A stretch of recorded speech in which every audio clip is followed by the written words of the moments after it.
উৎসবমুখর পরিবেশে জাহাঙ্গীর আলম রিপন গণসংযোগ সাইলো রোডে বটগাছ মার্কার পক্ষে গণজোয়ার পরিণত হয়েছে।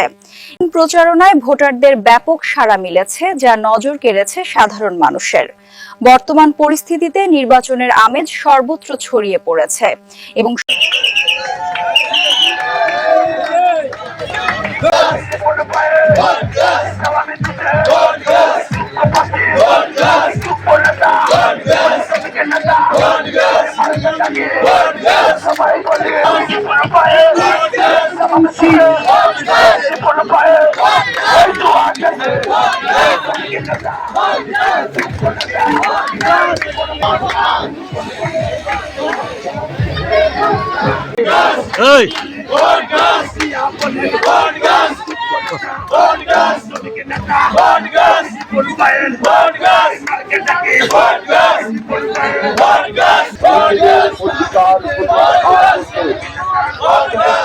সমস্যা